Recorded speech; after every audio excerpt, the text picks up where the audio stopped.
Alright, we're going to try another video. I just took about a 7-minute video, touched on all the points I wanted to. It turned out I shined the light into the iPhone camera partway through the video, and the camera went blind after that, but you could still see it on the viewfinder. It just didn't record. Very strange. Sound still recorded. So anyway, what I'm going to talk about in this video is I've already had some people ask, why does the light, if you're going to sell it for what you're intending to, as a strobe light, especially to police that need this quickly, don't need to cycle through modes, why does it have other modes? So I wanted to tell you why each mode was picked out pretty specifically. The last two strobes, not so much, but every other mode was picked out specifically for a certain reason.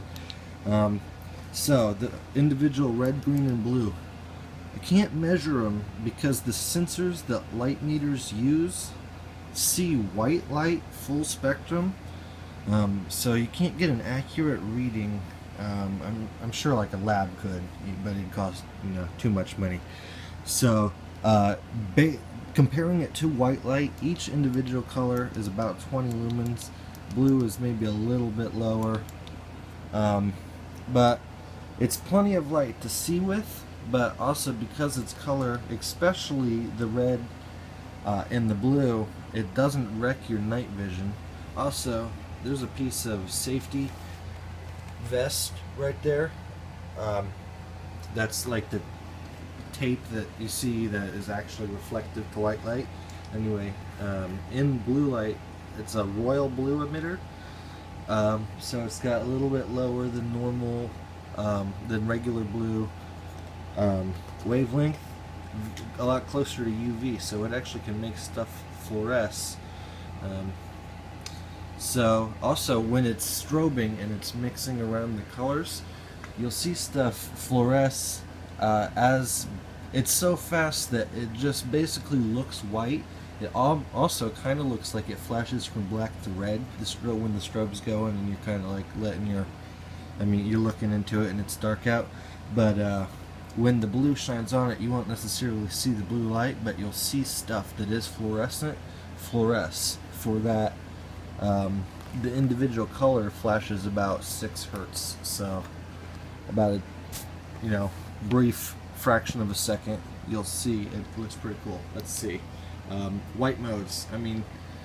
I wanted to make this more than just a piece of equipment to set in the car. If it's just a piece of equipment, it's not going to get carried, that is for traffic control. If it's a general use tool, a white flashlight, it'll actually get carried. It's plenty small enough to go on a belt holster. I believe I have one for this that's built off of a Phoenix TK45. So it'll probably fit in an O-light holster I have too. So that's why those are there. Next mode after high white is stunner strobe.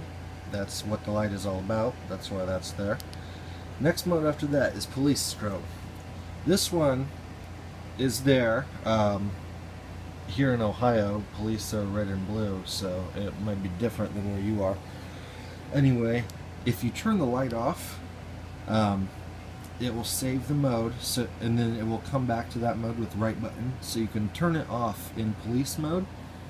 If you're an officer, say especially foot patrol, where you don't have red and blue lights any other way, unless you carry a red and blue flashlight, but most of those only do red and blue. They're not everything else also. So, right button will bring it on in police strobe.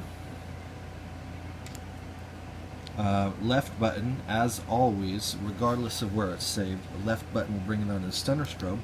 So there, in one piece of equipment, with the push of only one button, just right button or left button, you have your police lights, your regular red and blues, or that could be changed if you lived somewhere else in the programming very easily.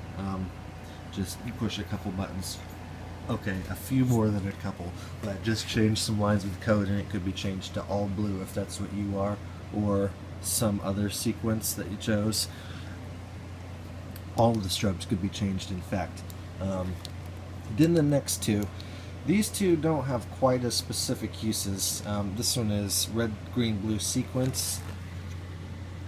The camera's not going to show it. It's kind of showing the effect I'm talking about. It looks like those strip lights that you see around all the drive-ins now. I don't know, maybe that's not what it is where you are, but that's how it is here. All the beer joints and stuff. But again, any of the strobes can be changed to pretty much anything else. Next, 24 hertz green. Again, you know, that could be made 24 hertz. The rate can be changed. It can also be changed to have different lengths of individual flash in a pattern, such as, you know, Morse code, but it doesn't have to be Morse code. It can be anything. Let's see. So I think that is a little explanation for why all of the other modes are there. You know, if you have any questions, you can contact me on Budget Light forums. If that's not where you already linked from, my username there is Serial Killer. There's an underscore, and cereal is spelled like the kind you eat. Thanks for watching if you stuck with me. So I wanted to do this, but I didn't want to do it earlier. I'm going to shine it right at the camera in case it breaks it. In real life, it looks like that. It overpowers your vision. You really cannot see past it, even in already lit areas.